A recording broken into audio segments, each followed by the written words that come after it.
connaissez Macron, le pantin, le guignolo, le guignol, la marionnette placée là par les ultra-riches, les oligarques, les plutocrates, pour détruire la France, tous les fondements de la France, toute la morale, tout ce qui fait que la France est un pays, est une nation qui se tient, qui tient debout, dans la grande idée de grandeur du général de Gaulle.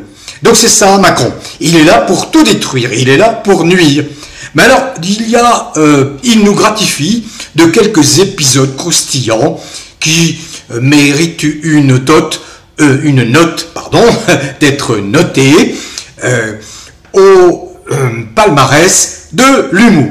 Alors, vous avez connu la gifle. La gifle, ça se passe le 8 juin 2021 pour ceux qui l'auraient oublié. Il est 13h15. Et un jeune homme qui s'appelle Damien Tarel est sur le bord, derrière des barrières, attendant le passage du psychopathe foutriquet, freluquet, que la planète entière nous envie. Allez, venez là, un petit coup. Oula. Viens là. Oula. Oh non, ils sont cons, quoi. Et lorsqu'il arrive à sa hauteur, il lui délivre une de ces gifles, belles gifles, incomparables gifles, qui voudront malheureusement à Damien Tarel d'être condamné à 18 mois de prison, donc 4 mois ferme. Bon, il sera libéré au bout de 3 mois. Épisode de la gifle. Ah, vite, vous savez, il avait sa claque. Vous savez, son parterre, Macron, il a toujours son parterre. Quelques pégreleux là réunis à la hâte pour faire la claque, applaudir notre grandissime président de la République. Ah, mais c'est inadmissible. Vous voyez, des branlants, des croulants, des croulantes qui viennent au secours de leur adoré, de leur adulé, Emmanuel. Mais c'est pas possible. Oh, on vous aime, monsieur Macron. Oh, on vous aime, mais c'est fou ça. Bon, voilà. Vous vous souvenez pas de cela? 8 juin 2021, Tain-l'Hermitage, dans la Drôme, l'arrondissement de Valence. Déjà le soleil là, hein, c'est le sud de la France. Donc il s'en est ramassé une bonne gifle, le Macron. Oh bah ça a fait le tour du monde, bien évidemment. Ça n'a surpris personne. En tout cas, tous ceux qui connaissent le personnage. Alors, ce qui est assez croustillant, c'est que ce type qui n'a qu'une obsession, je parle de Macron, nuire en permanence, parce que il a été parfaitement décrit par un éminent psychiatre qui s'appelle le professeur Sagatori. Il a expliqué, c'est un psychopathe. Son obsession, lui, c'est de se nourrir du malheur, du mal-être des gens pour continuer à respirer. Macron n'a aucun accès à la transcendance. J'entends par là qu'il n'a aucun accès, pour être plus précis, à la spiritualité. Vous voyez ? Ça lui est totalement étranger, il est froid, et donc ça le handicape totalement. Donc il est tout le temps dans l'imitation, le mimétisme. C'est pour ça qu'il est tout le temps, vous savez, sémillant, prompt à vous faire penser qu'il est dans de l'empathie. Pas du tout, il joue simplement parce qu'il sait qu'il faut se comporter de cette façon. C'est un commercial, en quelque sorte. Pardon, hein, les commerciaux, vous n'êtes pas tous aussi hypocrites, j'imagine en tout cas. Mais vous devez vraiment gagner votre croûte. Donc Macron, c'est ça. Bon. Et voilà, il partage son existence avec une personne dont je ne parlerai pas, je ne dirai mot. Mais voilà, cette personne-là vient de se manifester. Il faut dire qu'elle doit être particulièrement sous pression, cette personne, puisque les déboires judiciaires se profilent à l'horizon. Vous voyez, merci à Christian Cotten, merci à Natacha Ray, Amandine Roy, merci aux avocats, Maud Marian, François d'Angléan, merci à tous ces vrais résistants, Xavier Poussard, Lionel Labosse, bon j'en oublie hein, bien évidemment, à tous ces gens qui ont mis le doigt là où ça fait très mal depuis le mois de décembre 2021. Mais ce n'est pas mon propos aujourd'hui. Mon propos c'est Ah, tout le monde en parle, hein. Mais bon, je n'ai pas résisté à l'envie de bavarder, vous savez, de faire mes cancans à moi. Bon. Eh bien, nous sommes il y a 2 jours, en fin de soirée, au Vietnam. Un avion français atterrit à son bord, 2 personnages éminents, Sa Majesté Macron et celui dont on ne veut plus parler. Voilà, bon. Et que se passe-t-il? Eh bien, contrairement aux vols commerciaux habituels, où vous descendez d'un avion par une passerelle qui est fermée, là, pour les besoins de la cause, en tout cas de la notoriété, pour se faire voir, bien évidemment, il y a un escalier descendant de la cabine. Oh, que se passe-t-il? Eh bien, des vues, même pas volées, c'est même pas des paparazzis, des vues sont prises qui capturent une bonne gifle, une bonne mandale reçue par le Macron qui esquive.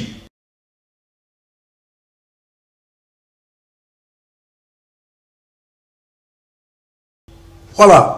La scène dure quoi? Même pas une seconde. Mais elle est suffisamment claire, révélatrice pour interpeller tous ceux qui la voient. En tout cas, comme je reprends les expressions à la mode aujourd'hui, la vidéo va devenir virale, pas uniquement en France ni même au Vietnam, mais virale dans le monde entier avec tous les réseaux sociaux que vous connaissez. Et où l'on voit le Macron s'en prendre une. Alors, certains vont jusqu'à... Bon, c'est merdier aux ordres, hein. Commence par jeter le doute. Non, ce n'est pas Brigitte qui... Non. Ouais, sauf que, quelques heures après, Macron lui-même reconnaît que, effectivement, c'est bien Brigitte, mais il se chamaillait comme ils ont l'habitude de le faire, ils plaisantent, ce sont des mauvaises langues, bien sûr, il y a des gens qui sont toujours animés des pires intentions, ils voient le mal partout, etc., etc. Sauf que, quelques instants après, le Macron, manifestement mal à l'aise, qui veut entamer la descente sur les premières marches, tend le coude à la personne qui l'accompagne. Bah vous la connaissez, je ne veux pas la décrire, hein, on n'a plus le droit d'en parler, sinon on finit en prison. Ah oui, on voit des gars, on voit des arriver le raid, le GIGN, vous savez, toute la police, la milice, hein, vous mettre les menottes et vous mettre en garde à vue. Donc on ne prononce plus son nom. Hein. Bon, alors donc, que se passe-t-il? Eh bien, c'est la dite personne qui accompagne le Macron depuis quelques années déjà, hein, puisque je crois qu'elle vit à l'Élysée avec lui, hein, ils sont colocataires hein, de l'Élysée, les deux, hein, les deux. Oui, certains les ont nommés les Thénardier, quelle mauvaise langue, comment ça, les comparer aux Thénardier, c'est pas gentil ça. Et donc, que se passe-t-il? Eh bien, la personne repousse l'invite de Macron. Non, je ne prendrai pas ton coude pour descendre les escaliers. Bon, la fâcherie, elle est signée, quoi, hein. Voilà, alors, après la gifle de Tain-l'Hermitage, la baffe de Hanoï. Hanoï, la capitale du Vietnam, où Macron est en visite. Il a décidé pour se montrer, redorer son blason, de faire un voyage dans l'ex-Indochine. Vous voyez, c'est moi, mais regardez-moi, moi. En fait, personne ne le regarde, tout le monde s'en fout, quoi. Hein. Bon, il organise des voyages à nos frais. Les dirigeants des pays sont bien obligés de l'accueillir. Protocole oblige. Hein, on ne va pas dire un dirigeant français ou même autre. Vous n'êtes pas le bienvenu sur notre sol. Ce serait bien que, en fait, ça se passe comme ça. Non, on ne veut pas vous voir sur notre sol. Vous êtes un personnage indésirable. Donc, près de 4 ans après l'agression subie à Tain-l'Hermitage dans la Drôme, eh bien, Macron subit une autre agression. Alors, la personne qui l'a agressé à Hanoï, Macron portera-t-il plainte contre elle? Et cette personne sera-t-elle, qui est apparue en vêtements féminins, hein, en jupe, hein, Sera-t-elle condamnée comme Damien Tarel à 18 mois de prison avec sursis, dont 4 fermes, pour attentat sur la personne du président de la République? Non? Oui? Non? On ne sait pas. On ne sait pas. Donc voilà. Revenons à un sujet, mais rapidement. Les députés, les duputaillons qui ne servent à rien, qui sont des coquilles vides, voyez, coquilles vides. Ce qui nous intéresse, c'est le fric. Et je vais y revenir parce que régulièrement, je donne les bons chiffres s'agissant de la somme que chaque député perçoit, dont il dispose par mois. Et il y a quelques-uns, là, vous savez, ces malhonnêtes invétérés qui courent les fils des vidéos dès lors que ça les dérange, et ils veulent apporter la contradiction et expliquent que oui, non, non, non, je suis désolé. Alors je reviens là-dessus. Si vous aimez les omelettes, c'est bon les omelettes, hein, les omelettes aux herbes, à tout ce que vous voulez, hein, aux oignons, tout ce que vous voulez, les omelettes. Mais imaginez, voyons, nous sommes en France. Nous sommes quelques millions de Français, des dizaines de millions de Français à aimer ce plat. Hein? Simple, mais goûteux, délicieux. Alors, rapportons ça, ces omelettes, ces œufs, à l'Assemblée nationale. Vous avez à l'Assemblée, imaginez que chaque député est un œuf. Mais malheureusement, c'est un œuf vide. C'est une coquille vide. Vide.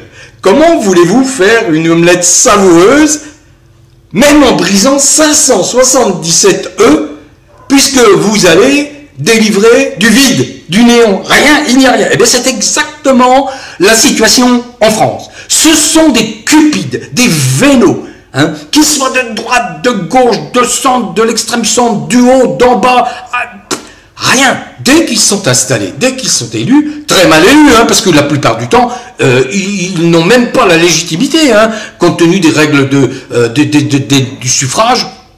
La plupart, ils sont très mal élus. Il y en a qui sont élus avec peut-être 15-20% des électeurs inscrits. Vous voyez un peu, beaucoup même, beaucoup. Donc voilà, ils n'ont aucune légitimité. Alors, comment voulez-vous que 577 coquilles vides et 348 coquilles vides sénateurs fassent une bonne omelette? Voilà pourquoi nous en sommes là aujourd'hui. Ça ne fera jamais une omelette. Alors, les Français crédules, bon, mais un peu rebelles, en 2022, parce qu'ils ont quand même été sensibles au chant de quelques résistants, dont ma voix, dénonçant l'infamie, la grossièreté de la présence d'un type comme Macron, vous voyez, de la Macronie. C'est absolument insensé ce qui arrive à la France. Alors quelques-uns se sont rebellés, je parle des électeurs français, et ont envoyé à l'Assemblée nationale une majorité contre Macron.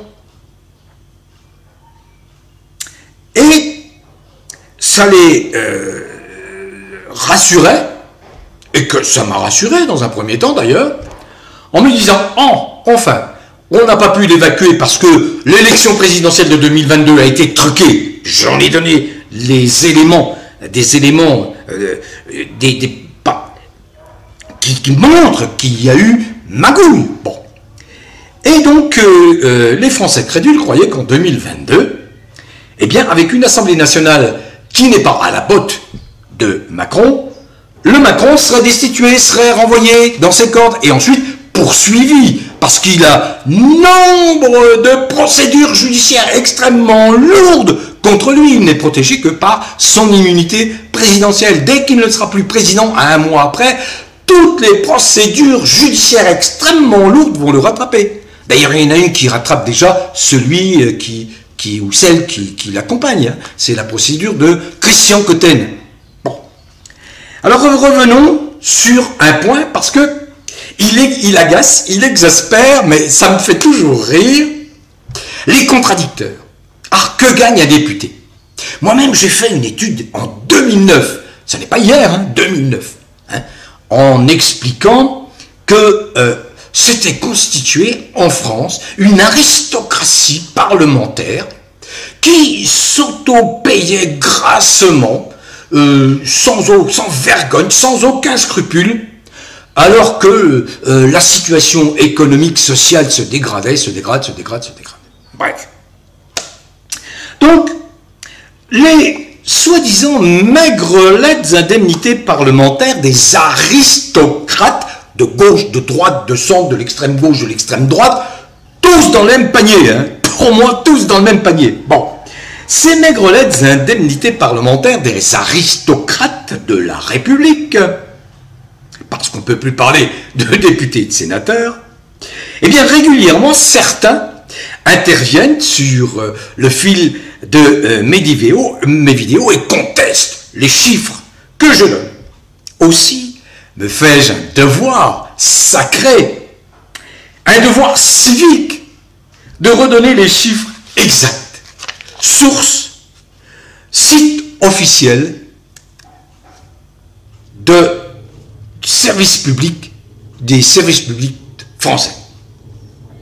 Un député gagne 7 637 € d'indemnité mensuelle, auquel s'ajoute une avance mensuelle de frais de mandat de 6 353 €. Quand je dis, je le répète et je le rabâche et je vais enfoncer le clou jusqu'à ce que vous compreniez que ce sont eux qui mentent, qu'un député gagne 15 000 € par mois, alors que vous galérez avec des miettes, une misère de 500 € par mois, voire même 1000, voire 1000 €.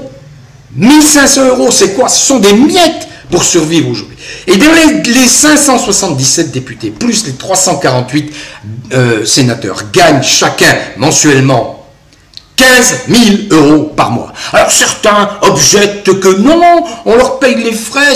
Ah bon? Mais quand vous êtes salarié, que vous devez payer vos frais d'essence, payer l'entretien de votre voiture, payer éventuellement un hôtel pour vous loger, parce que autrement on va vous radier si vous n'acceptez pas un boulot qui se trouve à 300 km de chez vous. Mais ça, vous ne pouvez pas le déduire. Ah si, généreusement, vous pouvez vous bénéficier d'une déduction de 10% sur votre déclaration d'impôt. Ah oui, mais ça on va la supprimer aux retraités. Ah oui, ben voilà. Donc, c'est très clair. Je vous explique. 7 637 plus 6 353, arrondissons 15 000 €. Mais ce n'est pas tout. Un député, il a en plus gratuit toutes les facilités pour communiquer, la bureautique, l'informatique, l'internet, le téléphone, tout ça gratuit bien sûr, et bien évidemment, il circule gratuitement, les frais d'hôtel payés, le resto, les invitations, tout ça s'ajoute. Alors ne venez pas me raconter cette salade, ne soyez pas des malhonnêtes. Macron, la Macronie, on sait, tout est malhonnête, pourri jusqu'à la moelle, ça on le sait. Mais vous ne me ferez jamais raconter des balivernes, des sornettes, car avant de vous affirmer quelque chose, je me source, je vais regarder, et pas à une seule source. Voilà, voilà ce que je voulais répondre. Alors, bien sûr, je répète, Macron n'a qu'une obsession. Quand je vois cette loi sur la fin de vie, qui n'a aucune justification, il y avait cette loi Claes-Leonetti, datant de 2015, qui répondait, selon moi, à la problématique sensible. C'est un sujet extrêmement sensible, délicat, je comprends, mais qui ne doit pas heurter les convictions, la spiritualité de chacun, qui ne doit pas non plus aller à l'encontre d'un point extrêmement important que tous les soignants devraient connaître, en tout cas, j'espère, la plupart connaissent. La personne qui est en fin de vie dans des conditions pénibles, elle est psychiquement faible, diminuée. Elle n'a pas toutes ses facultés. Est-ce pour autant qu'on peut supposer, dans un petit grognement de désespoir, qu'elle veut la fin de vie? Je n'y crois pas. Donc, tout doit être axé sur les soins palliatifs. Supprimer la douleur, supprimer la souffrance, point. Et quand je vois des médecins, des soignants qui vont même à l'encontre du serment d'Hippocrate, en affirmant que donner la mort, c'est soigner, alors là, ça dépasse l'entendement, ça dépasse tout. Tuer est le pire crime. Violer un enfant, comme le font les pédocriminels, soutenus par qui, vous savez, ce sont les pires crimes. Mais on est en Macronie. On est en Macronie des minorités qui veulent s'imaginer détenir toutes les vérités, font passer des lois absolument folles et absurdes, qui sont superfétatoires, qui se substituent, qui se superposent à la loi fondamentale française, liberté, égalité, fraternité. Il n'y a pas besoin de voter 50 lois pour dire l'égalité, pour décrire l'égalité. Donc, grand coup de ménage dans ce corpus législatif totalement vérolé, pourri, gangrené, depuis les socialistes, aggravé comme jamais avec l'arrivée d'un type comme Macron et de tous ces sbires qui ont tous la même obsession, imposer des règles contre nature, dénaturer la vie à tout prix, partout, par tous les moyens.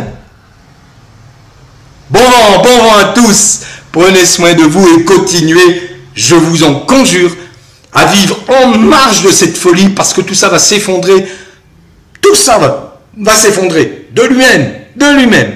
Donc vivez en marge, protégez-vous, protégez ceux que vous aimez, mais surtout protégez les enfants à la rentrée, ils sont menacés par une loi scélérate infâme. Bon vent à tous, cultivez le bien-être, portez-vous bien et prenez soin de vous.